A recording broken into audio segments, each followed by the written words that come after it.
अपने जीवन में तत्व ज्ञान को अपनाना है, उसी का चिंतन मनन करना है। इसके पीछे बहुत सारी बातें हैं कि दादा के जीवन में दादा गवर्नमेंट जॉब में हो गए थे और वो छोड़ करके दादा स्मारक आए, केवल बस इस बात के लिए आए कि हमें वहां पर तत्व ज्ञान पढ़ाने का मौका मिल रहा है, जिनवाणी की सेवा करने का अवसर मिल रहा है, इसलिए उन्होंने ये मार्ग चुना। और यदि वास्तव में कहा जाए कि गुरुदेव श्री के बाद यदि ये तत्व ज्ञान को जन जन में पहुंचाने के लिए किसी का श्रेय जाता है तो वो आदरणीय छोटे दादा का जाता है, जिन्होंने पूरे हिंदुस्तान में ही नहीं बल्कि देश विदेश में संपूर्ण जैन जगत में गुरुदेव श्री की वाणी को पहुंचाने में अपना महत्वपूर्ण भूमिका निभाई है। अकेले स्मारक के खुल जाने से एक काम हो गया ऐसा नहीं है, उसके पीछे छोटे दादा की रीति नीति भी बहुत मजबूत थी कि वो सब किस तरह से इस पर काम किया जाएगा, किस तरह से हम अपने तत्व ज्ञान को जन जन तक पहुंचा पाएंगे। उस समय तत्व ज्ञान जन जन तक पहुंचाया जिस समय स्थितियां बहुत विपरीत थी। मतलब यदि हम आप लोगों को एक दो जगह की घटनाएं सुनाए तो घंटों निकल जाएगा।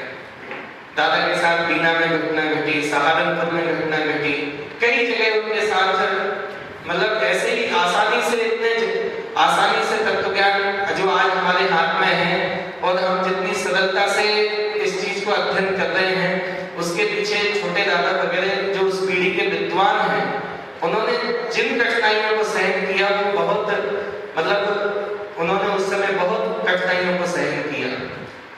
आज हम लोगों के लिए तो हाथ में बनी बनी चीज, चाहे भागवत पाठमाला भाग 1, 2, 3 हो, चाहे क्रमबद्ध पर्याय हो, धर्म के 10 लक्षण हो, नए चक्र हो, ये सब हम बहुत आसानी से सरलतम रूप से पढ़ रहे हैं।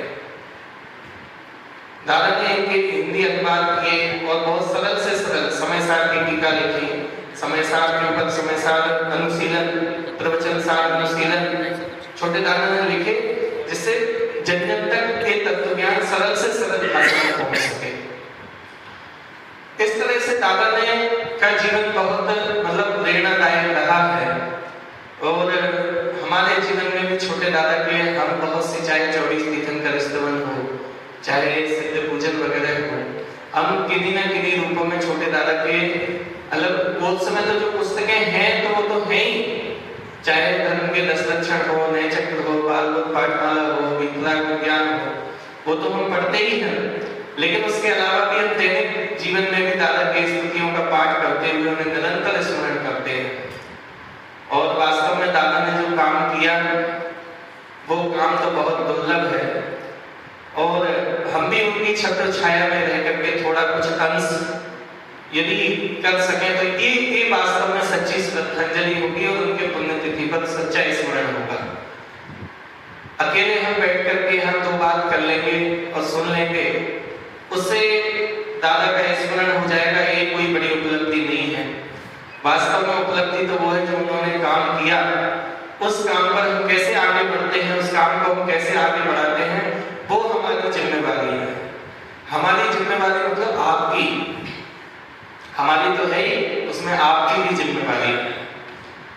और आप लोग जो ये जो ज्ञानोदय है, चाहे सिद्धायतन हो, मंगलायतन हो या धूपधाम बांसवाड़ा हो, मुमुक्षुआश्रम कोटा हो, ये सब दादा की छत्र छाया में खुलने वाले ये सब वटवृक्ष की शाखाएं हैं।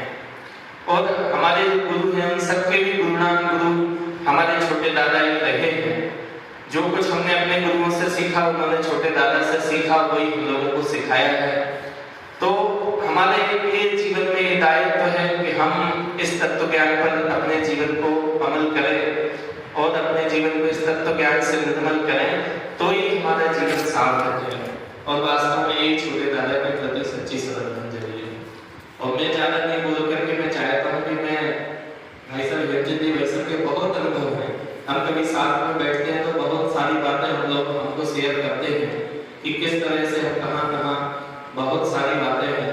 अमन जी बैठे हैं, मनीष जी हैं, इन्होंने दादा को बहुत निकट से देखा है, हमने तो उतने निकट से नहीं देखा, हमारे लिए रहने का सौभाग्य वहाँ पर नहीं मिला, लेकिन इन लोगों को वहाँ रहने का सौभाग्य मिला और वहाँ देखा।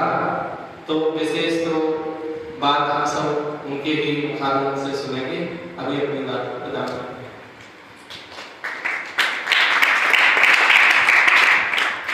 जरूरतों के साथ हमारे बीच में गई। आप सभी का मेरे दिए के माध्यम से जाना यह दिवस 25 मई आज के दिन दादा का जन्म बड़ौदा स्वामी नामक एक गांव में हुआ ललितपुर के, और 35 से अधिक बार दादा विदेश यात्राएं कर चुके हैं।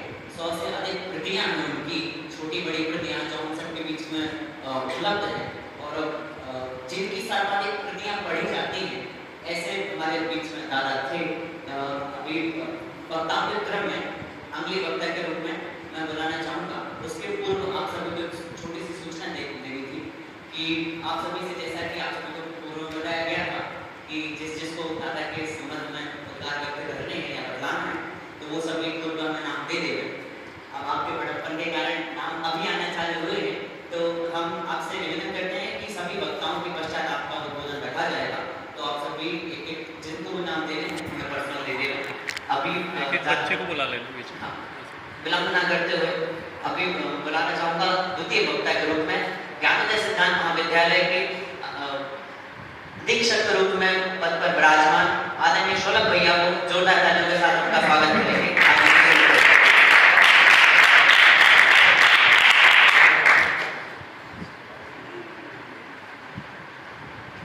आत्म मने परमात्मा हो शांति सारे देश में है, देश ना सर्वोदय महावीर के संदेश में।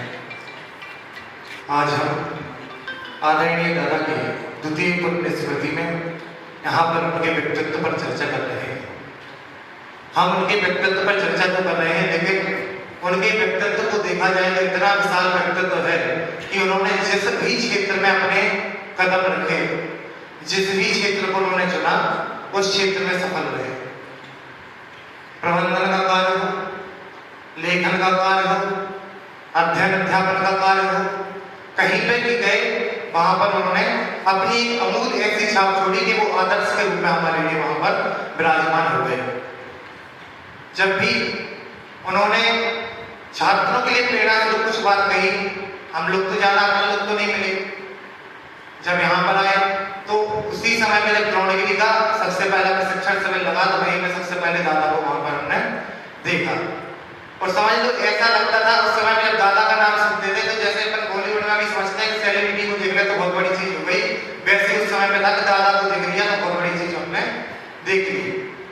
जब स्मारक में प्रथम बार गए वहां पर दादा से पहली बार मुलाकात हुई 18 में, जहाँ से पहले साल अक्टूबर शिविर में गए और 18 के 18 बच्चों को वहां पर दादा ने बुलाया और वहां पर समझाया तो उन्होंने एक ही लक्ष्य वहां पर बताया कि विद्यार्थी जीवन में कुछ करो या नहीं करो, अध्ययन इतने अच्छे से कर लेना कि कभी भी जैन धर्म की प्रार्थना हमारे द्वारा नहीं हो सके। जहां भी जाए, जहां भी जिस भी व्यक्ति के द्वारा ये कहा जाए कि आज आपको प्रवचन करना है, आज आपको हमारा स्वाध्याय करवाना है, तो वहां पर प्रभावना ही हो, आप प्रभावना हमारे द्वारा नहीं हो सके। तत्व ज्ञान के प्रचार प्रसार में निरंतर लगे रहे, जिस प्रकार से दादा का था कि कभी भी उनसे कह दो कि आज आपको अभी स्वाध्याय करवाना है, आपको प्रवचन करना है, तो आज ही रात में भी जगा दो तो सीधा वहां पर अपना प्रवचन को शुरू कर देंगे। तो ऐसी भावना हमारी भी होना चाहिए, ऐसे ही हमारा स्वाध्याय होना चाहिए कि हम कभी भी हमसे कुछ भी कह दिया जाए कि आज आपको बोलना है, आज आपको स्वाध्याय करवाना है, आज आपको जिनवाणी का स्वागत करवाना है, तो हमारा तो उनके प्रति श्रद्धांजलि का वर्ग होगी जब हमारा इतना तत्व निर्णय, इतना तत्व चिंतन हो जाएगा, इतना जिनवाणी का स्वाध्याय हो जाएगा कि हम भी उनके आदर्शों पर चलने लायक बन जाए।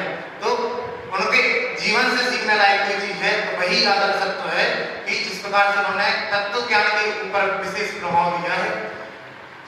ऐसा अपन देखते हैं कि छोटी छोटी बालबोध से लेकर के समय साल तक कहीं पर भी देखो तो बालबोध में देखो तो कहीं तत्व ज्ञान मिलेगा, समय साल में भी देखते जाओ तो कहीं भी तत्व ज्ञान वहां पर मिलेगा।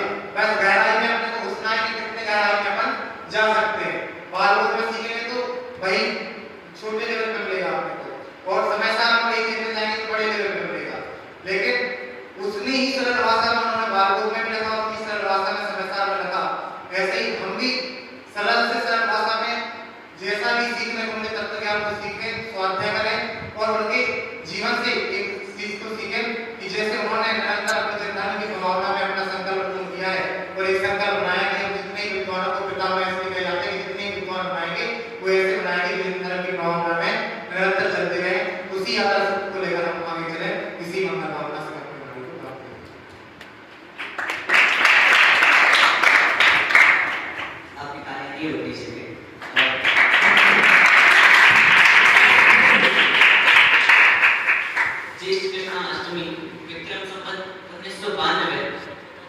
25 मई 1935 को जन्मे आदरणीय दादा, जिनको स्मरणार्थ कर रहे हैं, हमारे बीच में एक ऐसे व्यक्तित्व थे जिन्होंने हमें विभिन्न चीजों से परिचित कराया।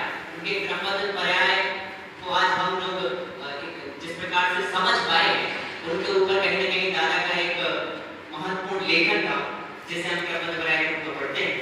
अब इसी बीच में आप सभी के बीच से मैं बुलाना चाहूंगा वक्ताओं के अगले क्रम में भाई शास्त्री द्वितीय वर्ष से भाई अमर जैन, जो मैं और दादा के संबंध में अपनी कविताएं, अपने व्यक्तित्व या अपने विचार प्रस्तुत करें। भाई अमर जैन जोरदार ताली।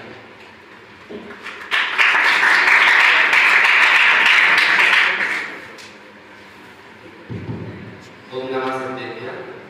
जब मैं सिद्धार्थ में पढ़ता था और मेरे पापा ये बोलते थे तो मैं एक रोज बाबू नगर जयपुर पढ़ने के लिए जाना है, तो मेरा तब ये था कि जब मैं जयपुर जाऊंगा तब दादा को देखूंगा, और कभी से मेरा सपना था एक दादा को देखने का।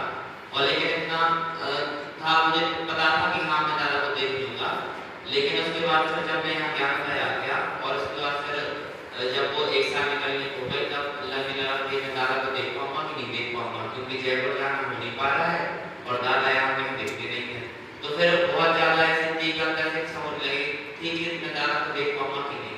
लेकिन फिर जब इंदौर में चलना हुआ तब दादा को पहली बार देखा तो बहुत आराम से तसल्ली से देख लिया कि ऐसे होते हैं दादा। क्यों? क्योंकि बचपन से पापा की मुसीबत सुनते थे कि हुकुमचंद वाले स्मारक में रहते हैं, तो पहले तो नहीं जानते थे, लेकिन सिद्धार्थ में जब वो जाना तो लगता था कि ये दादा बहुत बड़े लोग व्यक्ति हैं, वास्तविकता में है, तो उनको देखने का वो सपना मेरा जैसे जैसे वो पूरा हो गया था।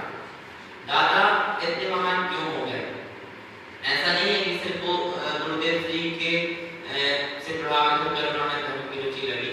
दादा पहले गुरुदेव जी से मिलने के पहले से दादा जो कि मुरैना में अध्ययनरत थे और उन्होंने शुरू से धार्मिक शिक्षा का अध्ययन किया। तो उसके बाद फिर गुरुदेव जी से जब मिले और दादा ने फिर ऐसा काम किया कि जो गुरुदेव जी ने तत्वज्ञान की धारा मिथ्यात्व रूपी पर्वत को खंडित करके उन्होंने जो आध्यात्मिक गंगा बहाई थी, तो वो उस गंगा का मोड़ दादा ने इस तरफ अपने मध्य प्रदेश, उत्तर प्रदेश और जयपुर साइड इस तरफ मोड़ दिया। और फिर उसी गंगा में से दादा ने अनेकों छोटी छोटी नदियां विद्वान के रूप में निकाली और दादा ने उस तत्वज्ञान का एक बहुत बड़ा महासागर दादा ने तैयार किया। और उसी का फल है कि हम जो गुरुदेव जी को बारीकी से समझ पाते हैं, गुरुदेव जी को इतने सरल तरीके से समझ पाते हैं, जो कि जब गुरुदेव श्री को एक जगह स्थायी होकर गुरुदेव श्री तत्वज्ञान का प्रचार कर रहे थे, तो दूर दूर तक गुरुदेव श्री की उसकी बात ना पहुंच पा रहे थे और बहुत सी विरोधात्मक चीजें भी उत्पन्न होती थी। लेकिन फिर जब दादा के हाथ में आत्मधर्म और मिथ्या का ज्ञान आया, तो दादा ने फिर उस शैली में अपनी बात लोगों को गुरुदेव श्री की बात लोगों तक पहुंचाई, तो विरोध भी होना धीरे धीरे वो खत्म होने लगे और लोगों को गुरुदेव श्री की बात बचने लगी। और इसका एक कारण है कि हम गुरुदेव जी को अभी भी इतने सरल तरीके से समझ पा रहे हैं। यदि दादा ना होते तो गुरुदेव जी ने जो गंगा बहाई थी वो शायद उसी एरिया का सीम रह जाती। लेकिन जब दादा आए और दादा ने जब स्मारक में अनेकों विद्वानों को तैयार किया और स्मारक की प्रेरणा से ही अनेकों, जैसे भैया ने बताया, अनेकों विद्यालय तैयार हुए और ये लिखा ना सहस्त्रों विद्वानों के पितामह हैं, तो वो हमारे भी पितामह हैं और हमारे पितामह के पितामह हैं दादा। और ऐसे ना केवल स्मारक से निकले हुए गुरु शिष्यों के गुरु हैं वो, अभी तो जितने भी देश में जितने भी संस्थाएं संचालित हैं ऐसे उन सभी शिष्यों के दादा गुरु हैं। और ना केवल शिष्यों के, अभी तो उन शिष्यों के अभिभावकों और उन शिष्यों ने जितने लोगों को जहाँ जहाँ क्षेत्रों में पढ़ाया है उन सब के दादा गुरु हैं। और दादा ने मात्र अध्यात्म नहीं परोसा, दादा ने वो शैली, दादा ने वक्तव्य कला भी सिखाई है। और लेखन की बात करें तो दादा ने जितनी चीजों का लेखन किया है, तो दादा ने ऐसा नहीं कि सारे जितना होना चाहिए था सब कर दिया, नहीं, दादा हमारे लिए बहुत कुछ छोड़ के गए हैं और दादा की प्रेरणा है हमारे लिए कि हम अब उस कार्य को आगे बढ़ाएं और दादा जितना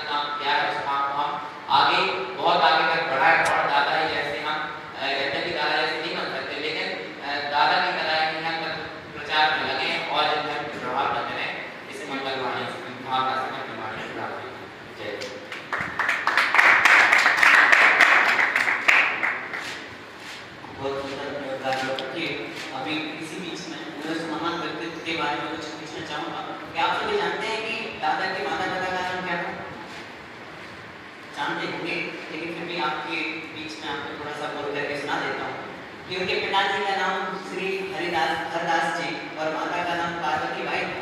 इनके 3 भाई थे जिनमें इनका क्रम द्वितीय था। और अब इनके व्यक्तित्व के बारे में लिखते हुए तो लोग कहते हैं कि जैसे मैथिली शरण गुप्त के भाई सियाराम गुप्त की तरह इनके बड़े भाई रतनचंद भारती कुशल साहित्यकार आध्यात्मिक प्रवक्ता थे। और उन्हीं के बाद दादा का नंबर दादा जिसे हम छोटे दादा कहते हैं जिन्हें वह द्वितीय नंबर के भाई थे।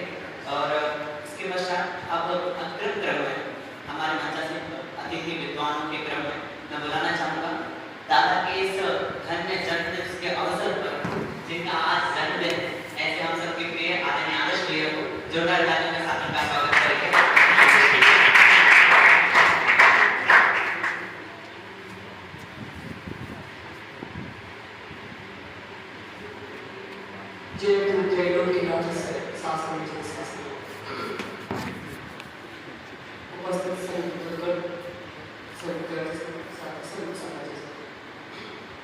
आदरणीय छोटे दादा को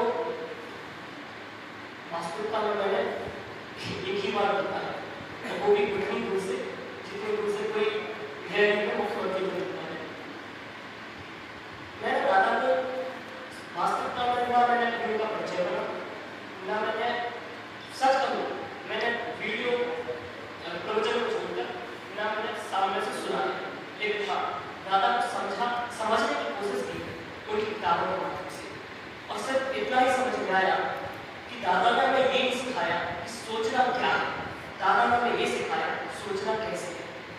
जब गांव का पश्चाताप करता तब कुछ लगा कि हाँ वास्तविकता में सोचना कैसे है, ये अच्छे विद्वान हमें सिखाने जा रहे कि तुम विमुख क्या करूँ कैसे, शायद मौन की भावना की सबसे अच्छी व्यक्ति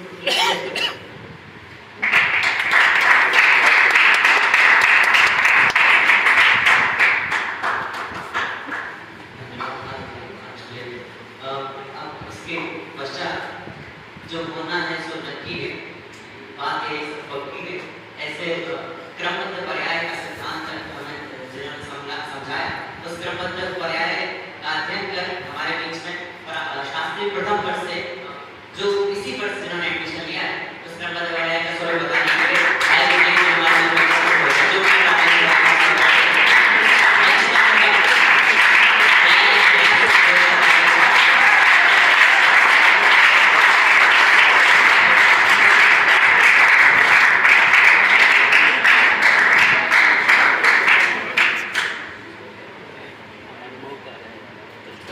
आज हम सभी आदरणीय छोटे दादा की कृष्ण स्मृति व्यवस्था यहाँ सभी उपस्थित हुए।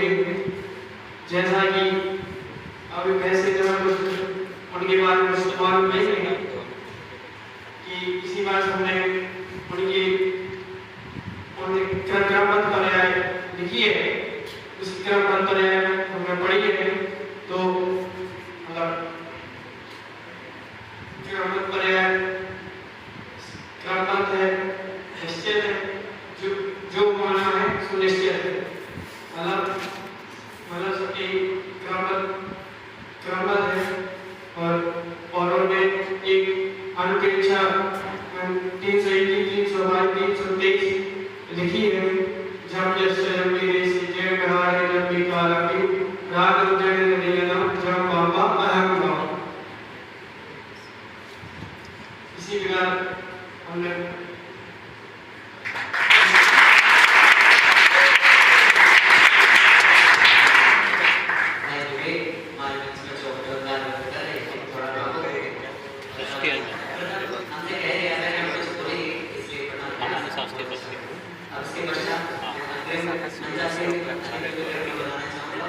ग्यारहवीं बारी भी निकले हमारे संस्कृति के अध्यापक आदरणीय रवि भैया को जोरदार तालियों के साथ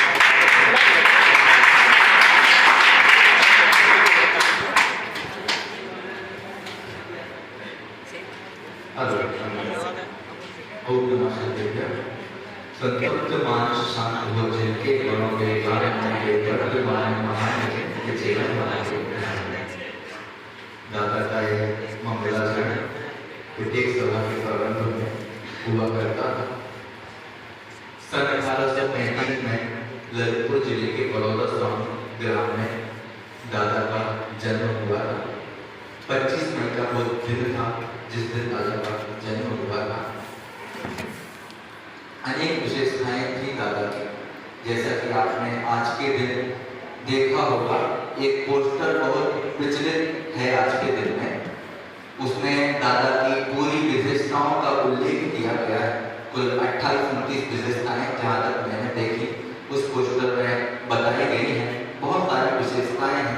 कालजयी विद्वान थे, गहन अध्येता थे, तत्वाभ्यासी थे, ऐसी करके अनेकों विशेषताएं। ऐसी कोई भी विशेषता नहीं है जिसे हम कहते हैं सर्वगुण संपन्न। ऐसी अनेक विशेषताओं से युक्त आदरणीय दादा थे। जब मैं तत्वात्मणि क्लिनिक के पीछे वाले पेज पर एक बार दादा का परिचय पढ़ रहा था तो उसी में लिखा हुआ था, उनको अनेक समाजों द्वारा, अनेक सभाओं द्वारा, अनेक उपाधियों से विभूषित किया गया और अधिकतर सभी का समावेश ही उन उपाधियों में हो जाता है। जैसे विद्या बाली भी उनको उपाधि दी गई थी, महामहोपाध्याय कहा जाता था, विद्या वाचस्पति कहा जाता था, परमागम विशारद कहा जाता था, तत्ववेत्ता कहा जाता था, जैन रतन कहा जाता था, अध्यात्म शिरोमणि कहा जाता था, वाणी विभूषण कहा जाता था, आदि ऐसी अनेकों उपाधियां हैं जो दादा को दी गई थी। जब उस पोस्टर में मैंने उसकी 28-29 उपाधियां पढ़ी तो उसी में से एक उपाधि थी, उसमें किस्सारू लिखा हुआ था। आपने देखा होगा पोस्टर में एक उपाधि है किस्सारू नाम से। क्या अर्थ होता है किस्सारू का? किस्सारू का मतलब है कहानीकार, किस्सों को कहने वाला, उसको किस्सारू कहा जाता है। उसमें था तो दादा एक बहुत अच्छे कहानीकार भी रहे हैं। हमारे कोर्स में लगी हुई सत्य की खोज, पश्चाताप या आप कुछ भी कहो, रक्षाबंधन और दीपक रवि आदि अनेक कथाएं ऐसी हैं जो दादा की लेखनी से उद्धृत है और हम सबने उसको कई बार पढ़ा है। वास्तव में ऐसा कोई भी अनुयोग नहीं है जो दादा ने अपनी लेखन शैली में उद्धृत ना किया हो। लगभग 100 के करीब ग्रंथों को उन्होंने अपनी लेखन शैली से लिखा है। उसमें जैसे वर्तमान युग की अनेक कहानियां तो उन्होंने लिखी ही लिखी, साथ में द्रव्यानी योग पर भी उन्होंने बहुत कुछ लिखा, समय सार अनुशीलन आदि इसी के एक भाग है। कर्णानी योग में भी योग सार प्राकृत आदि, चरणानी योग की 12 भावना एक अनुशीलन आदि ऐसे अनेक ग्रंथों का उल्लेख दादा ने अनेक ग्रंथ अपने कलम से लिखे हैं। इस प्रकार यदि हम देखें तो दादा का एक विस्तृत साहित्य हमारे बीच उपलब्ध है और अनेक वीडियो प्रवचन भी हमारे बीच उपलब्ध है जिनका हम अध्ययन करके एक बहुत अच्छा ही जनवाणी का अध्ययन कर सकते हैं और हमें इस प्रकार के दादा के द्वारा लिखित साहित्य का अध्ययन करके दादा जैसा ही बनने की भावना रखनी चाहिए। इस प्रकार मैं अपने बातों को विराम देता हूं।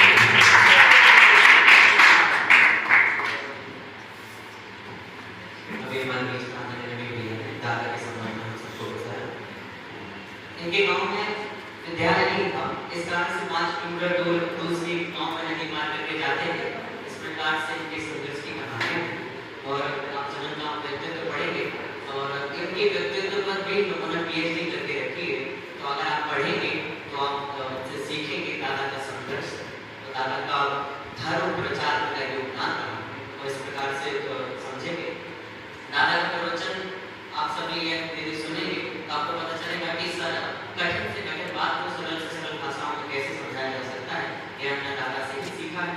अब वक्ताओं के क्रम में मैं बुलाना चाहूँगा अग्रिम वक्ता के रूप में हमारे सब के बीच में उपस्थित हम सबके प्रिय और कुछ देर के लिए हमें जो अपना समय अमूल्य समय देने के लिए आधार हैं आदरणीय अमन भैया को जो स्मारक से उन्होंने शादी की है और अभी हमारे कॉलेज में वर्तमान में उनका आचार्य चल रही है। जोरदार तालियों के साथ स्वागत करें।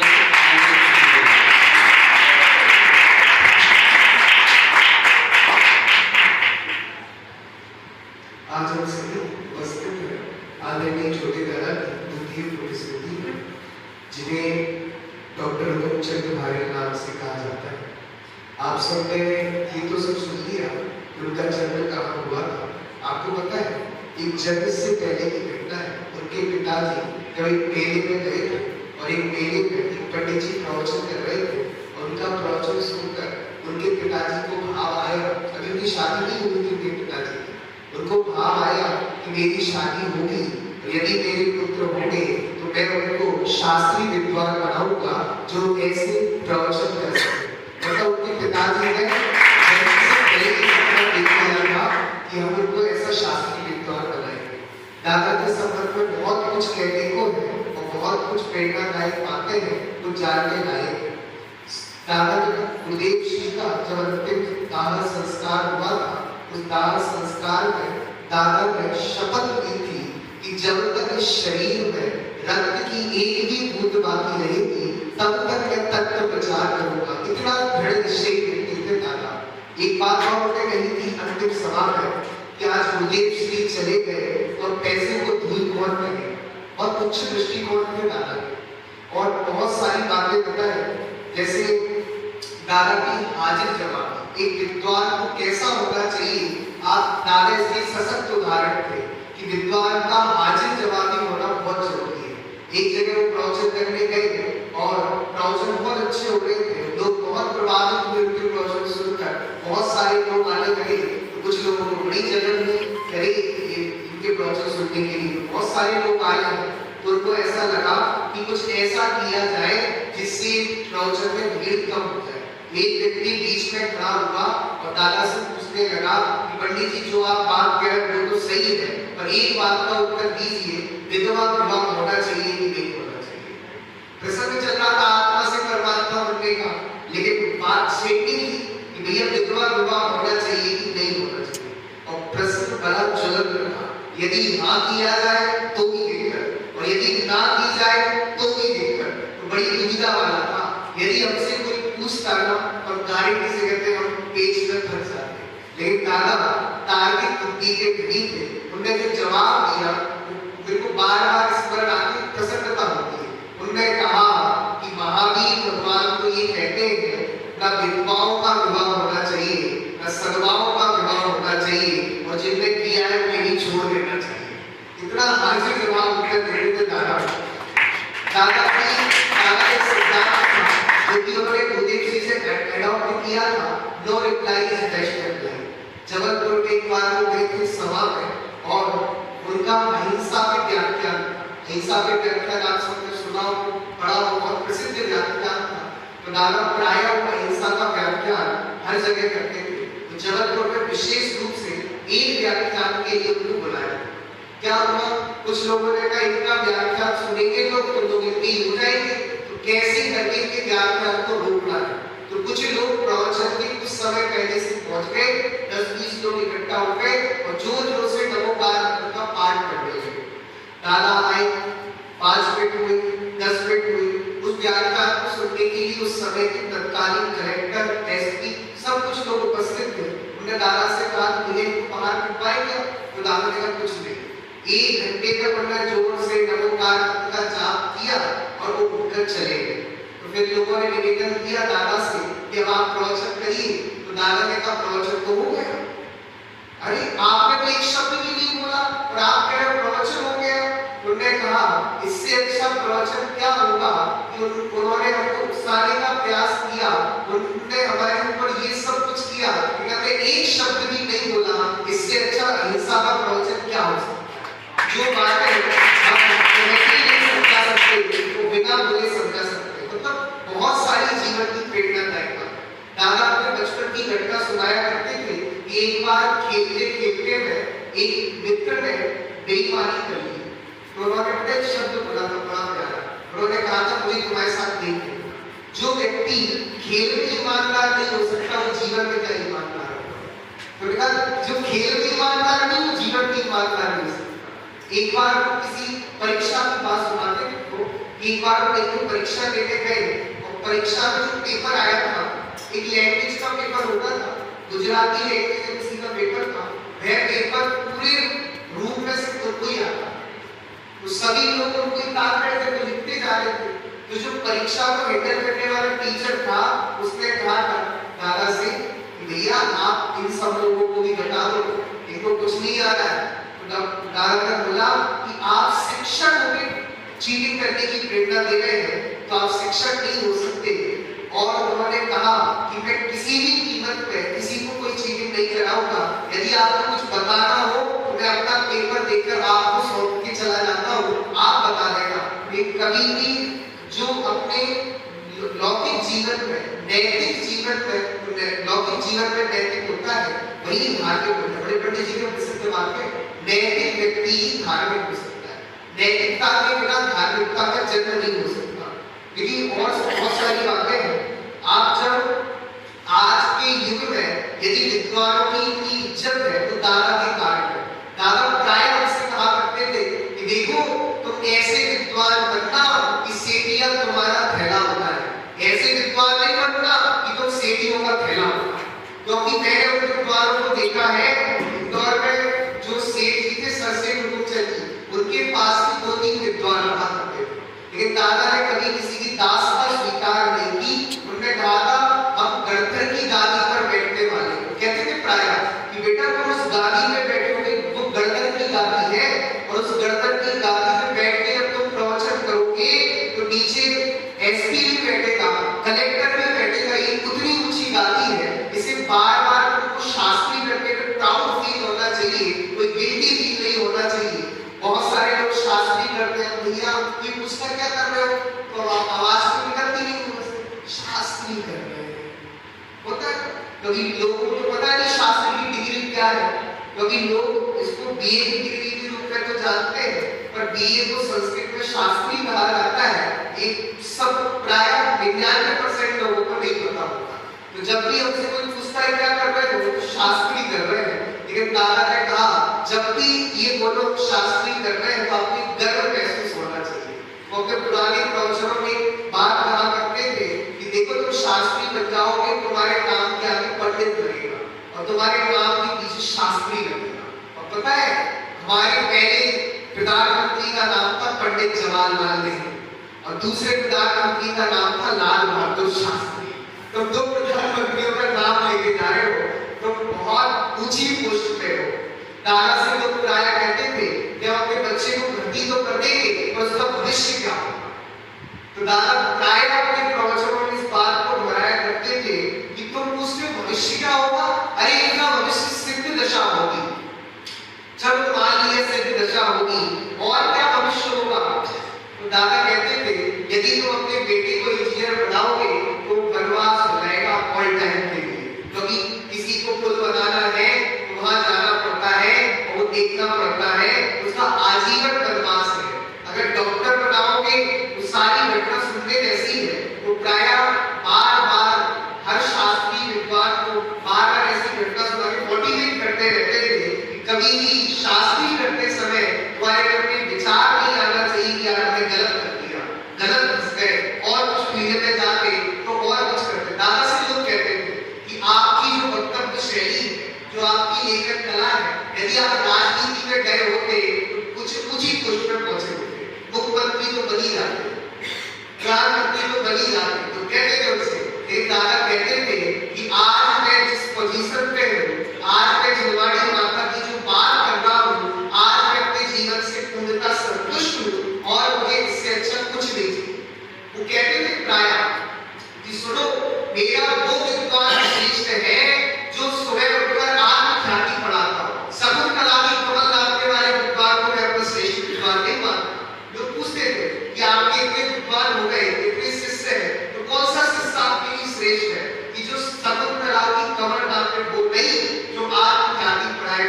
शकुंतला की कमल नामने को आपको समझे शकुंतला में काम है लिखा है कालिदास ने। तो जो शकुंतला को पढ़ाए वो श्रेष्ठ नहीं है, जो आत्मख्याति पढ़ाए वो श्रेष्ठ है। तो बहुत सारी बातें दादा कहा करते थे और मैं आपसे अंतिम बात कहना चाहता हूँ कि सुनो आज आप 2000 वर्ष का इतिहास उठाकर देखो, आपको शायद ही ऐसा विद्वान मिले जिसने शताधिक पुस्तकें लिखी हो, सहस्राधिक विद्वानों को तैयार किया हो। तो आज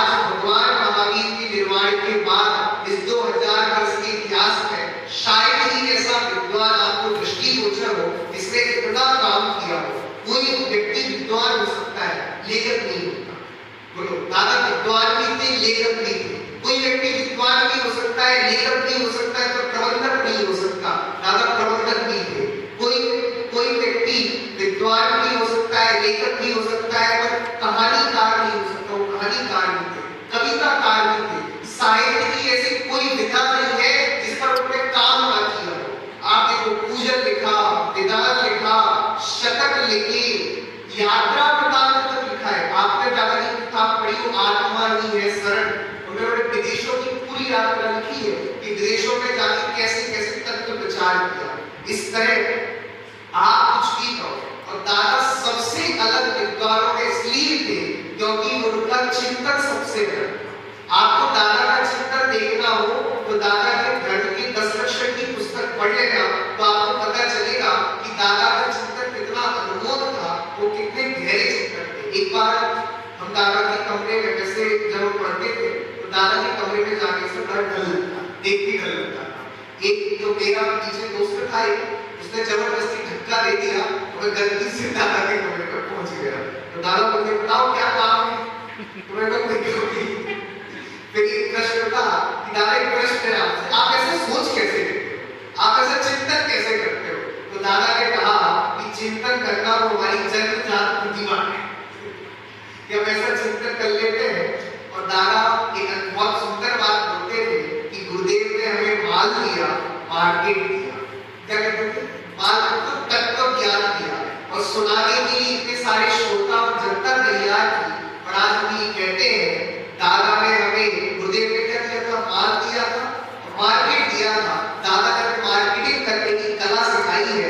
ये तत्व ज्ञान जन जन तक कैसे दूसरी पुण्यतिथि है। तो गुरुदेव की दाह संस्कार के समय जो उन्होंने प्रतिज्ञा ली थी, आज सचमुच यदि हम तत्व ज्ञान के लिए समर्पित हो तो प्रतिज्ञा हमें दोहरानी चाहिए, स्मरण करना चाहिए कि इस देह में जब तक रक्त की एक भी बूंद बाकी रहेगी तब तक हम अपना जीवन, अपना समय इस तत्व ज्ञान के प्रचार प्रसार में निकालेंगे। हम सबकी यही भावना हो।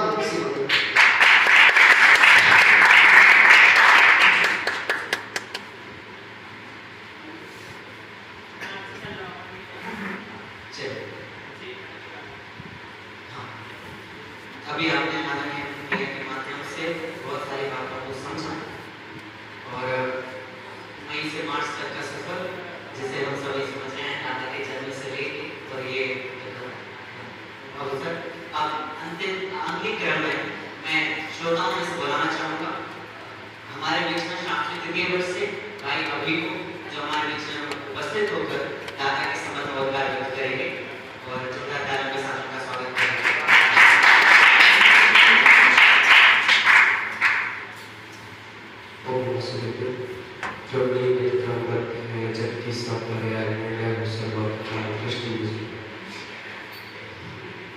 आज आदरणीय छोटे दादा का द्वितीय स्मृति दिवस जिसे मनाने के लिए आज यहाँ एकत्रित हुए हैं। दादा का व्यक्तित्व क्या था वो आप सुनते ही, आपने सामने से अनुभव बहुत कम किया होगा। दादा जैसे व्यक्तित्व का धनी जैन समाज में बहुत मुश्किलों से उत्पन्न होता है। जैसे पीछे बैनर लगा हुआ था, उसमें बहुत प्यारी लाइन लिखी हुई थी, पितामह, शास्त्रार्थ विद्वानों का पितामह। उन्हें ऐसे ही नहीं कहा जाता, उनसे ज़्यादा संपर्क ज़्यादा उनके सामने तो नहीं रहा, लेकिन जो सीखा है उनसे ही सीखा है। जितने विद्वान होते हम भी जहाँ पर भी जाते हैं और जितना दिन करते हैं सारे दादा के ही लिखे हुए करते हैं, ग्रंथों पढ़ते हैं, समय साल वो भी दादा के अनुसार ही पढ़ते हैं। उसके बाद क्रमबद्ध पर्याय की देखनी आपने लिखी पढ़ी होगी। लोग कहते हैं कि दादा अध्यात्म कवि थे, अध्यात्म वक्ता थे या फिर लेखक क्या थे। उनकी यदि मैं श्रद्धा से रही साहित्य की जो इन भावों का फलाप लोग पढ़ेंगे, उसमें जो साहित्य की पंक्तियां लिखी हुई है, सौंदर्य का वर्णन, श्रृंगार का वर्णन, और जैसा वर्णन करें कहीं और नहीं। मैं भी आपको कुछ पंक्तियां पढ़ के भी सुनाऊं। मृगी के नैनों की भांति बड़े बड़े काले नजराने गए। मतलब उनकी जो भी प्रत्येक पंक्ति थी, प्रत्येक पंक्तियों में उनका साहित्य स्पष्ट रूप से झलकता था। एक सौंदर्य का वर्णन भी इस प्रकार करते थे कि जैसे कोई बड़ा सा बड़ा साहित्यकार उत्पन्न हुआ हो। मैं एक आक्रमण करूंगा, कहने लगा पहला लगा रहे, उसमें कुछ लाइनें थी, उनसे कुछ बोलना था,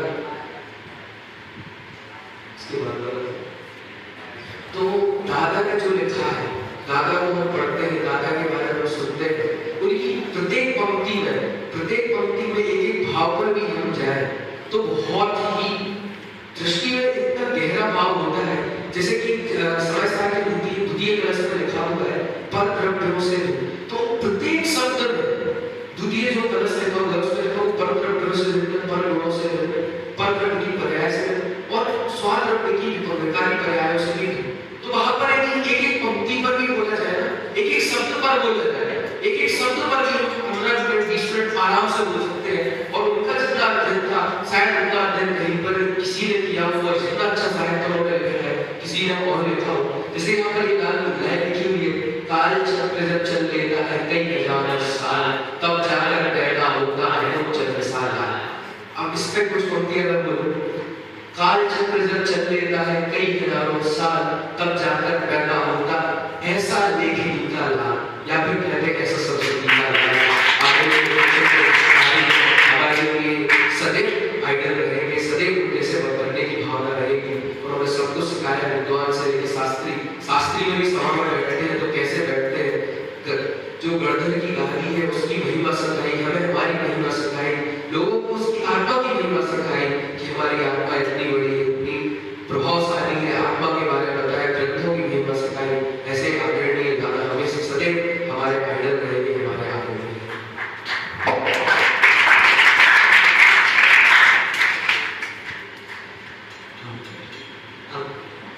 अंतिम वक्ताओं के क्रम में श्रोताओं से जो रिक्वेस्ट हमारे बीच में आई है, जो मैं बुलाना चाहूँगा शास्त्री द्वितीय वर्ष के छात्र, जो चूंकि समय अपनी सीमा को लांघ चुका है, तो आप सभी से निवेदन है अपनी भावनाओं को सीमित कर सीमित समय में प्रस्तुत करें। तो अंतिम वक्ता के क्रम में आ रहे हैं हमारे बीच में शास्त्री द्वितीय वर्ष से भाई संभव हैं, जोरदार तालियों के साथ उनका स्वागत करें।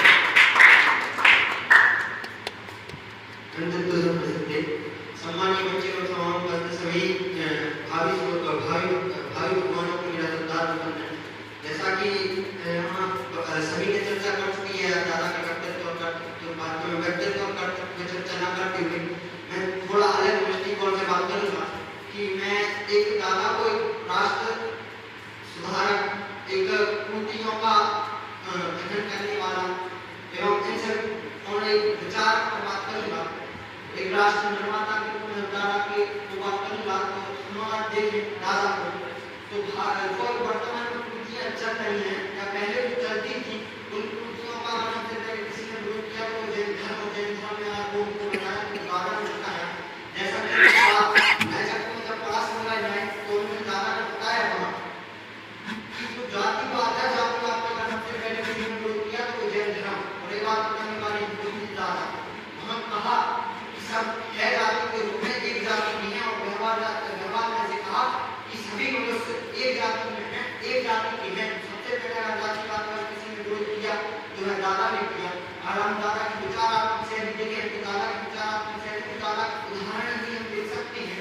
एक उदाहरण भी सदवाक्य होता है, उदाहरण भी सत्य वाक्य, उदाहरण भी एक हमें नई प्रेरणा देता है, नई सोच देता है।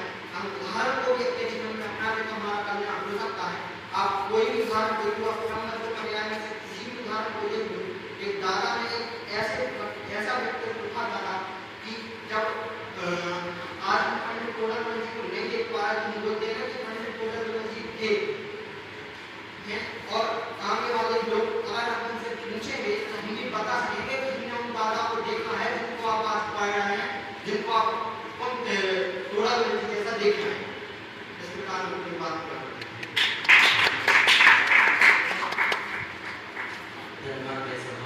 अब इसी स्पीड के घर में बुला रहा हूँ शास्त्री द्वितीय वर्ष के एक और हमारे भाई आयुष को, वो आप सभी के समक्ष दादा के संबंध में अपने भाव रखेंगे।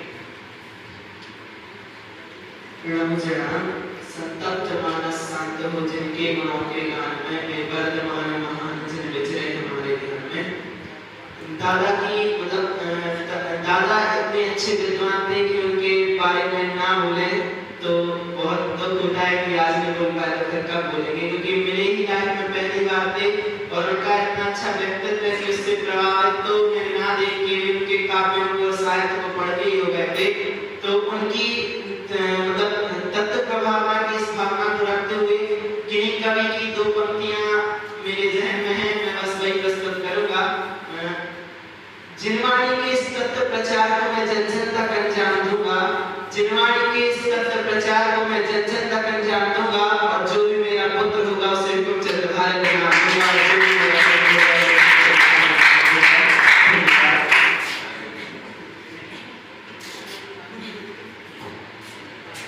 इसी क्रम में अब मंच से अतिथियों के क्रम को आगे बढ़ाने से पूर्व अब मैं उसको बुलाना चाहूंगा जो यहाँ एक विषय लेकर प्रस्तुत करने आया था, लेकिन अपनी छोटी सी प्रतिभा को लेकर संचालन कर रहा है, तो मैं स्वयं को यहाँ पर बुला रहा हूँ।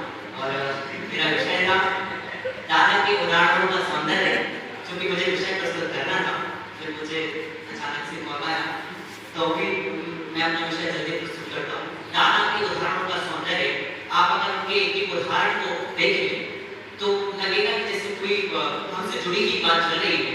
यदि आप कोई बच्चे का उदाहरण लें, जिस प्रकार से मेले में खो गया बच्चा, उसे पुलिस इंस्पेक्टर पूछता है क्या नाम है तुम्हारी माँ का, तो कहता है माँ। कैसी दिखती है तुम्हारी माँ, तो माँ। उसे कोई और शब्द नहीं आता। उसी प्रकार से किसी ज्ञानी जीव से पूछा जाए कि कैसा है तुम्हारा स्वभाव, तो उसे सिर्फ एक आत्मा शब्द की रटन लगी हुई है, उस आत्मा का स्वरूप जानता है और उसमें उसे कोई और कुछ नहीं दिखता। इस प्रकार से उनके उदाहरण है। हम नए चक्र में उनका उदाहरण देखते हैं कि जिस प्रकार नए और प्रमाण को स्पष्ट करते हैं कि नए को कक्षा से जानना चाहिए, प्रमाण को कक्षा से जानना चाहिए, उसमें भी कैमरे का एक प्रसिद्ध उदाहरण देते हैं कि जिस प्रकार कैमरे से सबसे पहले हम कोई सभा को दिखाते हैं, उसके पश्चात एक बार सामान्य दृष्टि सभा को दिखाने के पश्चात हम वक्ता को दिखाते हैं, वक्ता के हाव भाव को दिखाते हैं, फिर ध्यानपूर्वक सुन रहे श्रोताओं को दिखाते हैं। उसी प्रकार से प्रमाण और नए से जानना, सबसे पहले प्रमाण से हम वस्तु स्वरूप को सामान्य दृष्टि से समझते हैं, फिर नए से उसके एक अंश को विस्तृत रूप से समझते हैं। और इस प्रकार से उन्होंने बहुत सारे उदाहरण दिए। एक उदाहरण का फेमस है करोड़पति रिक्शे वाला, जो वास्तव में जब उसकी कहानी चलती है ऐसा लगता है इससे गरीब तो कोई है ही नहीं, और जब उसे पता चलता है कि मेरे अकाउंट में तो करोड़ों रुपए हैं, वैसे ही आदत हम सबकी है कि हमारे अकाउंट में तो अनंत आनंद और अनंत वैभव पड़ा हुआ है, लेकिन हम सबको पता नहीं है। और ऐसे ही उदाहरण को प्रस्तुत करते हुए दादा कहते हैं कि जैसे एक बच्चा कोई गेम खेल रहा है, तो उससे आगे कोई खबर देता है कि भाई तेरी माँ मर गई, लेकिन फिर भी खेल रहा है, तो उसे कहते हैं कि उसे सुनते हुए उसने वो बात नहीं सुनी। उसी प्रकार से हम सब यहाँ अरुचि पूर्वक किसी भी अदर उपयोग लगाकर सुन रहे हैं, कुछ भी सब आप देख रहे हैं, तो सुनते हुए वो हमने बात नहीं सुनी, और अनंत काल से इस आत्मा की बात सुनते हुए अंतर में नहीं उतारी, तो सुनते हुए भी नहीं सुनी। ये कुछ उनके उदाहरण है। उदाहरण की तो भरमार है। अभी मैं कुछ बताना चाहूंगा कि दादा से मैं कैसे जुड़ा। तो सबसे प्रथम हमारा दूसरा घर सिद्धायतन, जहाँ मैंने दादा को पढ़ा एज अ कहानीकार। मुझे पता था कि दादा एक सर्वश्रेष्ठ कहानी लिखते हैं, तो मैंने उनकी सबसे पहली कहानी की बुक पढ़ी, धर्मोपार मंत्र एक अनुशीलन। फिर उसके बाद उनकी दूसरी कहानी की बुक जो मेरे लिए थी, क्योंकि उनके प्रवचन मुझे लगता था कि दादा ने कोई नई कहानी लिखी है, और उनके लिखे प्रवचनों में जो मैंने पढ़ा, मैं स्वयं भगवान हूँ, अहिंसा एक विवेचन महावीर की दृष्टि में, ऐसे सब ग्रंथ पढ़ते हैं जो मुझे कहानी के रूप में उसमें रुचि आई, और आज पढ़कर उनका सिद्धांत समझ में आता है। तो लगता है कि दादा छोटे से बच्चे को भी अपने उदाहरण और अपनी शैली के द्वारा इस चिंतन में जोड़ सकते हैं। और मुझे याद आता है कि वो बताते थे कि गुजरात में बैठकर वहाँ उन्होंने उदाहरण दिया, उस उदाहरण के बीच में कहते हैं कि इस शहर में, इस राज्य में जहाँ शराब बंद है, मद्य इत्यादि बंद है, वहाँ मैं मदिरा का उदाहरण दे रहा हूँ। इस प्रकार की बातें भी उन्होंने कही। और एक अंतिम मुद्दा बात कह के मैं समाप्त करता हूँ कि लोग कहते हैं कि हम अपने राजा को नहीं मानते, तो हमने गुरुदेव वाणी में सुना है कि डॉक्टर तुमचंद भारल कहते हैं कि चलते फिरते सिद्धों से प्रभु चरणों में शीश झुकाते हैं, हम चले आपके चरणों में, यही भावना बातें हैं। ऐसे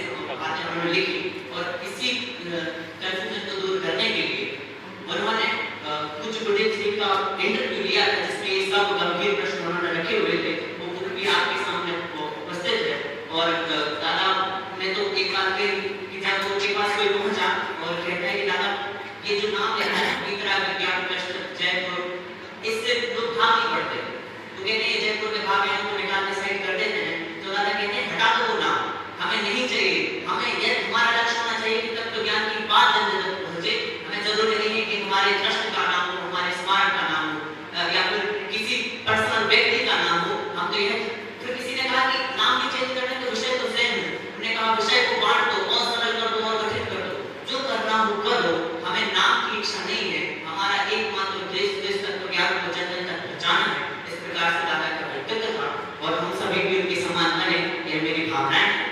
अब मैं अपने परिवार को दोबारा सौंपते हुए अग्रिम मंचासन अतिथि की तरफ बुलाना चाहूंगा ज्ञानोदय सिद्धांत महाविद्यालय के वरिष्ठ अधीक्षक महोदय माननीय मनीष भैया को।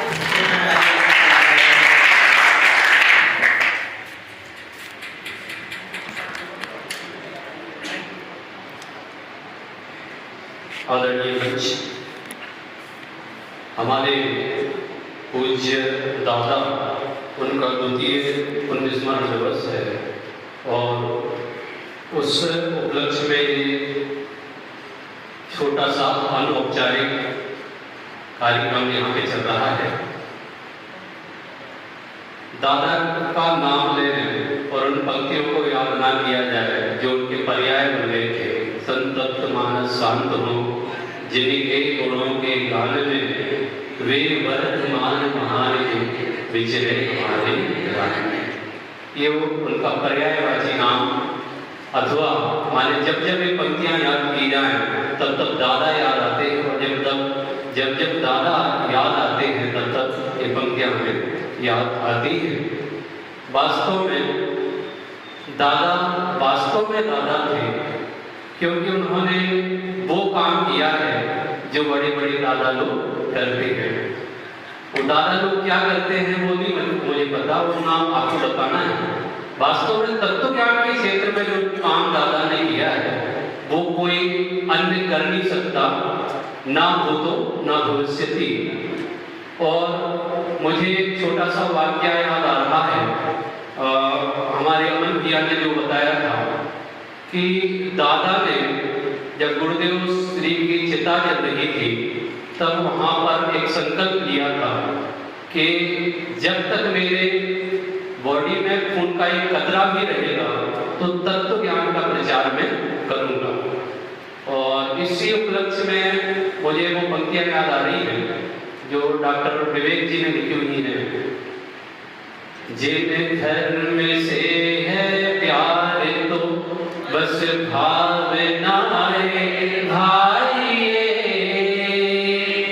देह जाए तो हरे जिन धर्म रहना चाहिए। ये पंक्तियां मैं क्यों याद कर रहा हूँ क्योंकि मेरी भी एक ऐसी घटना है। मैंने जाते जाते रह गया, मेरे कानों से सुनाई नहीं देता था, आंखों से दिखाई नहीं देता था। मैंने एक शारीरिक अस्वस्थता के कारण बहुत स्थिति दयनीय थी और उस समय जब मैं स्वाध्याय सुनने जाता था तो सुनाई नहीं देता था क्या चल रहा है। आप जो बैठे हो ना ऐसे मुझे दिखाई नहीं देता था, तभी से मुझे चश्मा लगा हुआ है। तो उस समय मैंने दादा से तो बहुत पहले से जुड़ा हूँ। मैंने 96 से मैं जब से जयपुर गया हूँ तब से दादा से जुड़ा हूँ और दादा के कदमों पर चलने का प्रयास कर रहा हूँ। मुझे वो एक छोटी सी कहानी याद आ रही है कि एक घर में आग लगी हुई है और सब अपना अपना प्रयास कर रहे हैं उस बुझाने के लिए उसे। और एक छोटी सी चिड़िया वो अपनी चोंच में पानी लेकर बुझा रही थी, बार बार पानी ले रही थी चोंच से और उस आग को बुझाने का प्रयास कर रही थी। इस कहानी से आपको थोड़ा बहुत समझ में आया होगा। वो चिड़िया के बारे में लोगों ने कहा तुम क्या कर लोगी, इतनी सी चोंच से क्या आग बुझ पाएगी? तो उसने कहा कि जब जब भी इतिहास में यदि आग बुझाने वालों में किसी का नाम आएगा तो मेरा नाम जरूर याद किया जाएगा। माने आग लगाने वालों में नहीं, आग बुझाने वालों में मेरा नाम याद किया जाएगा। बस वही छोटा सा काम मैं कर रहा हूँ यदि मेरे जीवन में एक छोटे से भी तत्व ज्ञान के अंकुर फूटे हैं तो वो दादा की देन है। और दादा ने जो काम किया है वो संकल्प दिवस पे हम बार बार याद करते हैं कि यदि मेरे जीवन में यदि मैं कुछ कर पाऊँ तो मैं तत्व ज्ञान से भीगा हुआ और तत्व ज्ञान के प्रचार प्रसार में अपने जीवन को धन्य करना चाहता हूँ। और मैं वो पंक्तियाँ याद करना चाहता हूँ। विरोध जहाँ अब तक हुआ, विरोध जहाँ अब तक हुआ अब बंद होना चाहिए। विरोध जो अब तक हुआ अब बंद होना चाहिए। व्यर्थ के आलाप का वह स्वर बंद होना चाहिए। मिथ्यात्व की चादर में मदहोश है ये दुनिया। मिथ्यात्व की चादर में मदहोश है ये दुनिया। जिनवाड़ी माँ का बच्चा बच्चा हुक्म चंद होना चाहिए, हुक्म चंद होना चाहिए। वास्तव में मुझे दादा की वो पंक्तियाँ याद आ रही हैं जो आज हमने पूजन की थी, महावीर पूजन। उसमें उनने दो पंक्तियाँ लिखी हैं। भूतकाल प्रभु आपका वह मेरा वर्तमान, वर्तमान जो आपका वह भविष्यमान जान, वह भविष्यमान जान। बस दादा को सारी चीजें, दादा क्या नहीं थे, दादा वो सब कुछ थे जो आप उनके बारे में सोच सकते हो। वो एक लेखक थे, वो एक कवि थे, वो एक मार्गदर्शक थे, वे एक प्रबंधक थे, वो क्या नहीं थे। और उनकी रचनाएं ऐसी कौन सी विधा है जिन पर उनकी रचनाएं ना लिखी गई हो। उन्होंने गद्य में भी लिखा है, उन्होंने पद्य में भी लिखा है, उन्होंने कथा भी लिखी है, उन्होंने उपन्यास भी लिखे हैं, उन्होंने समय सार जैसी अनुशीलन भी लिखी है। यदि हमें और आपको प्रवचन करना है तो आप समय सार अनुशीलन को बिना देखे, बिना पढ़े आप प्रवचन नहीं कर सकते हैं। दादा वो थे। आज हमें दादा ने जो दिया है उनका हम कितना स्मरण करें वो सब कम है। माने सूरज को दीपक दिखाने जैसा है उनके बारे में बात करना। बस इतनी सी ही बात कह के मैं अपने शब्दों को विराम दूंगा कि वास्तव में जो दादा थे उन्होंने जो अद्भुत काम किया है और जो अंतिम में जो उन्होंने सप्त शतक लिखे हैं। सप्त शतक में सहजता नाम का लेख लिखा है, सहजता पद्य लिखा है और क्रम नियमित पर्याय और सप्त शतक नाम से एक बुक है अलग से। तो बहुत सारी चीजें अंतरिक्ष में लिखी हैं और वो हमेशा कहते थे मेरी तो तैयारी है, मैंने तो माने समाधि मरण की तैयारी है। और मैंने समाधि, कोई पूछे कि भैया आप समाधि क्यों नहीं ले रहे हो, समाधि क्यों नहीं ले रहे हो, तो दादा बोलते थे मैं समाधि मैं ही हूँ। ऐसा मैं समाधि मैं ही हूँ। इस प्रकार से मुझे दादा की वो पंक्तियाँ याद आ रही सहजता की। बस वो बोलकर मैं अपनी बात विराम लूंगा।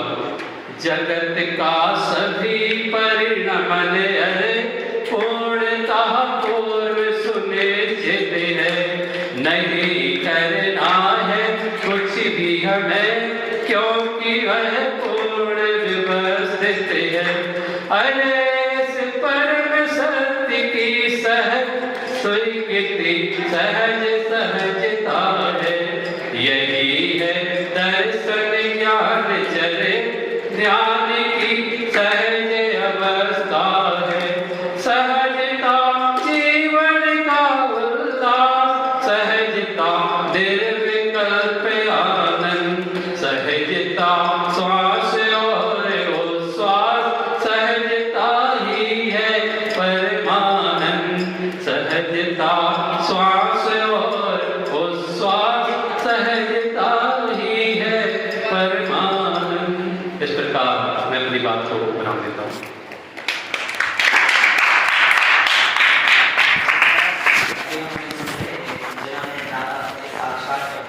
पढ़ा है और उनके नजदीक रहे, जैसे हमारे आदरणीय भाई साहब। अब इस सभा को अंतिम बढ़ावा देते हुए सभा के सभापति के रूप में विराजमान और हम सबके ज्ञानदर्श सिद्धांत महाविद्यालय के अधिष्ठाता महोदय आदरणीय हेमचंद्र पंडित जी साहब से मैं निवेदन करूंगा कि वो दादा के संबंध में बताएं। और अब आप जिन्हें सुनेंगे वो दादा के साथ रहे हैं और उनकी बहुत सारे संस्मरण दादा के साथ रहे। चालू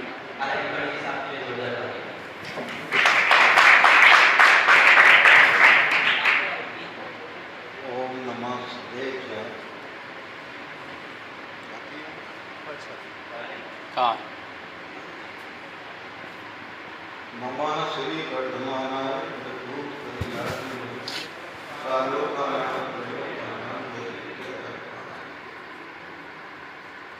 आज डॉक्टर हुकुमचंद जी भारत छोटे खाना उनकी द्वितीय पुण्यतिथि है। पुण्यतिथि इसकी मनाई जाती है जिन्होंने वर्षों में कुछ ऐसे कार्य किए जिससे पूरा समाज जागृत हो गया। लोग तो लोगों की मनाते हैं इस साथी से प्रज्ञा की घनी आध्यात्मिक प्रवक्ता उत्कृष्ट विद्वान डॉक्टर हुकुमचंद जी भारत सन 69 में 1969 में मेरा परिचय अंतरिक्ष पाठशाला में हो गया। सत्र शुरू हो गया था 3-4 मार्च की बात तभी विद्यालय बोधिका जी खोलने वाले थे जयपुर में। ऐसी बातें वहां से चली तो सन 74 में जो परमात्मा मंदिर सोनगढ़ का पंचकल्याण हुआ उसमें ये बात उठी। एक बहुत ही बड़े कोई विद्वान थे, उन्होंने थोड़ा सा विषयात्मक बात कही। डॉक्टर साहब का और एक दूसरे विद्वान का नाम याद आ गया, हीरालाल शास्त्री, सिद्धांत शास्त्री व्यापक, बहुत बढ़िया जवाब दिया था कि जिसके मुंह में तंबाकू भरी हुई है उसको कलाकंद का स्वाद नहीं आएगा, आ नहीं सकता।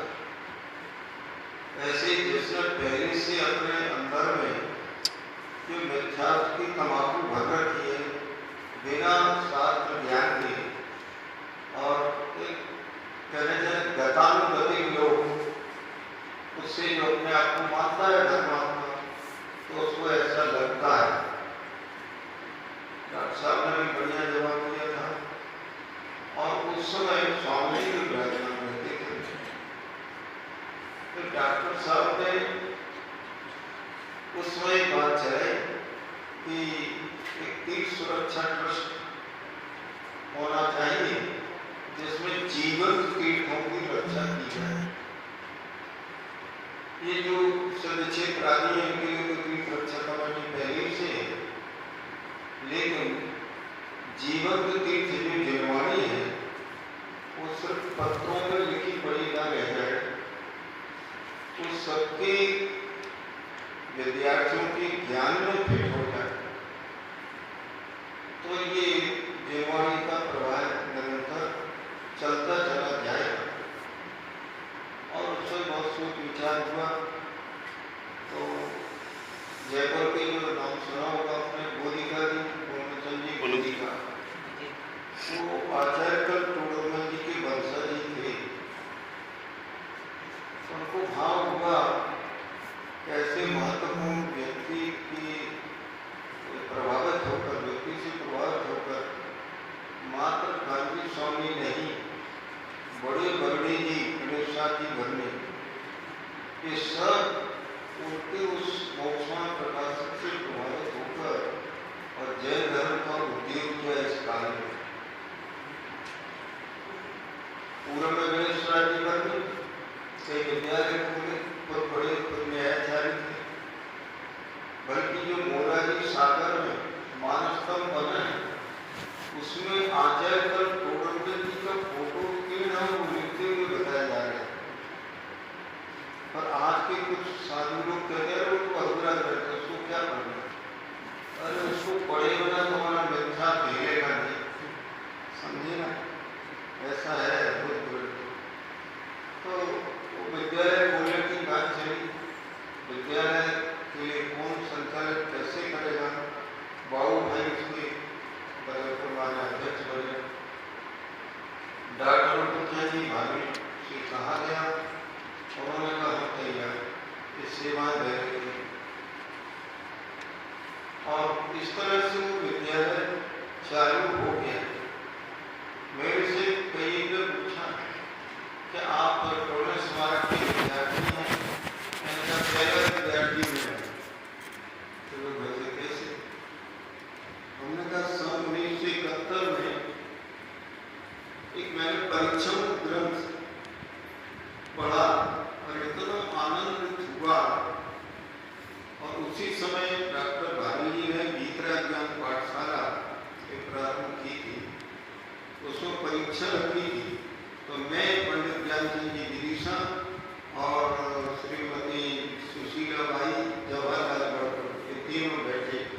अभिनंदन जी, अभय जी, ये सब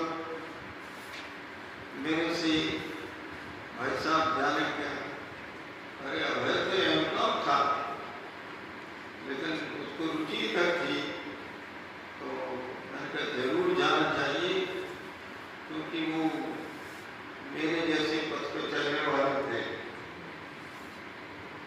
फिर वो योग्यता प्रमाण जो होता है वो, और उसके साथ जब विद्यालय चालू हो गया तो दादा ने उसके पहले ही कि ये कोमलमती बालकों से लेकर के बड़े विद्वानों तक के लिए साहित्य ऐसा रचा जाए जो कि सबके लिए गले उतर जाए। बालवत पाठमाला, भाव 1, 2, 3, बड़े दादा भी तत्वज्ञान पाठमाला, और इसके बाद फिर जब सोनगढ़ में शिविर लगते थे 20 दिन, तो उस समय स्वामी जी बैठे, रामजी भाई बैठे, घनचंद भाई बैठे, बड़े बड़े विद्वान, उनके सामने दादा जैन तत्व मीमांसा पढ़ाने लगे, जिसको मैं भी अटेंड करता था। जैन तत्व मीमांसा नाम सुना होगा? पंडित फूलचंद जी सिद्धांत शास्त्री बनारस वालों की एक अद्वितीय कृति, जो कर्ता कर्मादि की बुद्धि को सही करती है, बहुत सारी चीजें, उसको दादा पढ़ाते थे। और उसके बाद दादा ने जो रचनाएं की हैं वो तो सब उसका उल्लेख पूर्व वक्ताओं ने, अमन जी ने, इन्होंने सब में कर दिया है। ऐसी क्षमता वाला व्यक्ति मिलना दुर्लभ है, जिसमें कवित्व तो जो कहते ना, समंत भद्राचार्य बोलते थे, कवि नाम और गमक नाम, बहुत सारा उनका है कि जिसको अपना माथा ठीक कराना हो वो मेरे पास आ जाए। ख्याल में मैं नर साल दूँ विपरीत हो रहा हूँ, ऐसे दादा के सामने भी बहुत सारे चैलेंज आते थे। तो सबसे पहले उन्होंने एक किताब लिखी थी, वो सत्य की खोज, उसमें उनको 25,000 का इनाम भोपाल के पंचकल्याण में सन 75 में गुरुदेव की साक्षी में दिया गया है ना। इतना ढंग से लिखने की कला उसमें प्रस्तुत हुई कि वो उपन्यासकार भी, कवि भी, सब कुछ। फिर चूंकि अध्यात्म का रस लग गया तो उन्होंने समय सार अनुशीलन, प्रवचन सार अनुशीलन लिखा। छोट में बड़े दादा को पंचायती का अनुशीलन दे दिया कि भाई कितना लिख पाएंगे, क्या आप लिखें। ऐसा बहुत सारा कार्य उन्होंने किया है। कुछ चीज़ों में मेरा उनसे मतभेद हो जाता था, लेकिन मुझे वो बहुत चाहते थे, क्योंकि हम आगम प्रमाण से बात करते थे। हमारे एक मित्र मद्रास में श्रीमद राजचंद्र के मानने वाले मुझे जानते थे, मुझे बुलाया, 7 दिन का प्रोग्राम रखा। वहाँ पर जो जैन मंदिर बना, गुरुदेव पधारे थे, मैं गया था सन 1978 में, और वहाँ के जो अध्यक्ष वगैरह हैं, नहीं जयपुर का कोई पंडित नहीं बैठ सकता गादी पे। कहते एक बार अभय जी पहुँचे, अमेरिका से लौटे होंगे, सिंगापुर होके मेहमान उनका मद्रास पहुँचा, तो उनको जो वहाँ के सेक्रेटरी हैं, हमारे बहुत मित्र तो गुजर गए, उन्होंने उनको प्रवचन के लिए बैठा दिया।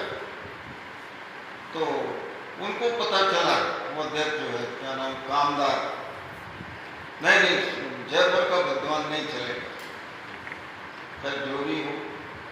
इसके बाद मेरा जाना हो गया, ख्याल में है, और मुझे बैठा दिया पूरा प्रवचन। तो फिर वही सूचना उनको आई, अरे ये थोड़ी जयपुर का पंडित है, ये तो अपने से आपने बुलाया था सन 76 में, आपके घर रुके थे करके, तब थोड़ा ठंडा हुआ। इसके बाद हमारे वो मित्र बोले कि रंजन जी आप डॉक्टर भावेल जी को बुलाओ, हम इन सबको बताना चाहते हैं जो ये एंटी चल रहे हैं। तो मैंने कहा मैं कोशिश करता हूँ।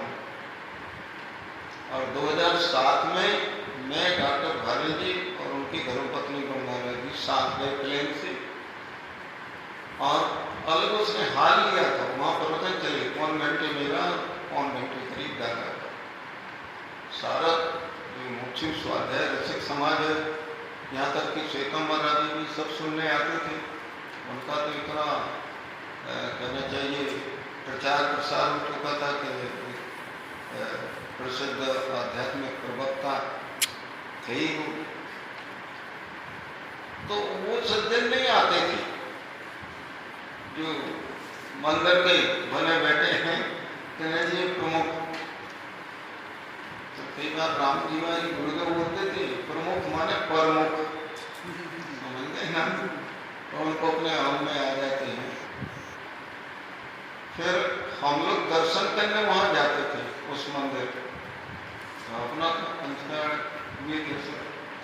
वहां वो सज्जन मिल गए, अध्यक्ष हो गए, एकदम विनम्र हो गए। हाँ हाँ डॉक्टर साहब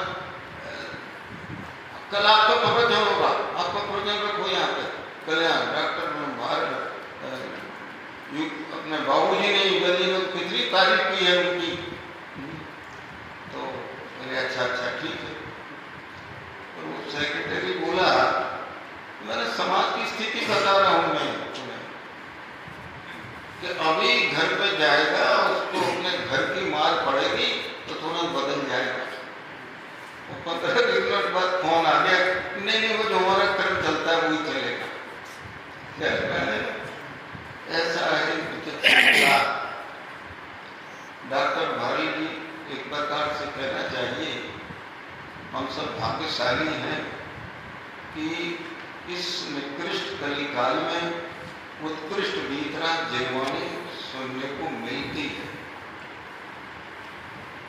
कुंद आचार्य देव सर्वत की वाणी को लाए और 1000 बार अमृत चंद्राचार्य ने उसका रस पान कराया। आत्मख्याति तत्वदेव का समाज व्याख्याति टीकाएं लिख करके। और कांजी स्वामी जब दीक्षा ली उनके संप्रदाय में तो उनका दीक्षा वस्त्र फट गया, तो उन्हें शंका हो गई कि कुछ तो गड़बड़ है। अब सपन होता है ना कोई अच्छे कार्य में, तो जाकर के हुआ वो विशिष्ट चिंतक थे और भाग्यशाली थे। समय सार मिला, मोक्षमार्ग प्रकाशक मिला और उन्होंने डिक्लेयर कर दिया वह पट्टी त्यागी जिनमें में और सदर से संकट चला। डॉक्टर हुकुम जी भारी सामने और उस गुरुदेव श्री के तत्व को झेला। उनकी जो कठिन भाषा लगती थी, कहीं गुजराती कहीं हिंदी, उसको सारे को पढ़ करके उसको अनुशीलन के रूप में निबद्ध कर दिया। और आज जो विरोध करते हैं वो भी वो पढ़ते। एक ने बताया तो उनके कक्ष में था तो पूरा जयपुर का साहित्य भरा हुआ था। पढ़ते होंगे तो बोलते, लेकिन जब तक उसको ABCD माने द्रव्यगुण पर्याय निश्चय व्यवहार निमित्त उपादान ये चीजें क्लियर नहीं होती तो उनकी कर्ता बुद्धि नहीं जाती। और इस तरह से आज उनकी पुण्यतिथि पर हम उनको श्रद्धांजलि अर्पित करते हैं, इसलिए कि उनके द्वारा लिखित जो साहित्य है वो हम सबको एक वैकल लाइट बोलते हैं उसको, प्रकाश दीप समुद्रों में होता है, जहाज चलते हैं रात में तो वो दिशा बताता रहता है। ऐसा डॉक्टर साहब ने आचार्य कल जी के PhD की उसको हमको डॉक्टरेट मिली, व्यक्तित्व करते। और एक विद्वान शायद डॉक्टर महावीर प्रसाद टोकर, महावीर जी ने लिखी उनके ऊपर PhD, उसने भारत जी के ऊपर व्यक्तित्व करते PhD की। विविध रचनाएं उनकी सब प्रकार की, तो ये पूरा जीवन उन्होंने अपना इसके लिए समर्पित किया, तब इतना तत्व ज्ञान बाहर निकला। और ये जीवंत तीर्थ की रक्षा के लिए कि विद्यालय खोला जाए जयपुर में, और वो खुल गया। और क्योंकि वहाँ पर उन्हें पता था कि जो राजस्थान विश्वविद्यालय है वहाँ पर ये शास्त्री करने वालों को बीए के समकक्ष, आचार्य करने वालों के एमए के समकक्ष माना जाता है। उन्होंने कहा ये बहुत अच्छा रहेगा, और इसलिए वो चालू हो गया। शुरू में लोगों को लगता था कि ये क्या करेंगे बेचारे शास्त्री, इनकी आजीविका कैसे चलेगी। अरे आजीविका तो तुम्हारा पुण्य पाप के ऊपर है, समझे ना, और नियम से चलेगी और मिलेगी, और हो रहा है सदस्य। एक बार एक उज्जैन का एक लड़का 81% मार्क्स, अन्ना जी बैठे, बड़े दादा बैठे, मैं बैठा, लेकिन रोने लगा। उसके माँ पिता नहीं थे, बहन थी, उसकी शादी हो गई थी। जैन बोले हम भी पढ़ेंगे तो नौकरी मिलेगी कि नहीं मिलेगी। मैं बैठा था, मैंने कहा तेरी नौकरी की गारंटी मैं देता हूँ, शायद 2007 या 2008 की बात होगी, तुम पढ़ाई कर, और खर्चा के लिए हमारे पास कुछ नहीं है। तो मैं इस जगह पिघल जाता हूँ, तो मैंने तुरंत उसके 21,000 रुपये भरे। दादा बड़े खुशी, अरे मैंने तो उसको पढ़ा, तो शांति पाटिल जी से पूछा मैंने, वो लड़का कहाँ है, शास्त्री वर्कर, बहुत अच्छी पोस्ट पे, बोले फिरोजाबाद में। कहाँ ऐसा है, ये सब लग जाते हैं। दादाजी उत्साहित करते थे, बल्कि कहते थे जैसे व्यापारी व्यापार करते करते अपने गादी पे मरता है, ऐसे ये वचन करते करते यही मेरा धर्म है, अपने जन्माने से जुड़े रहना, लिखते रहना, पढ़ते रहना, पढ़ाते रहना। ये सब उत्तम कार्य उन्होंने किया, हम उनके लिए आज श्रद्धांजलि अर्पित करते हैं। और सभी ने सब कुछ कह दिया है, और अधिक और क्या करें। जय हिंद।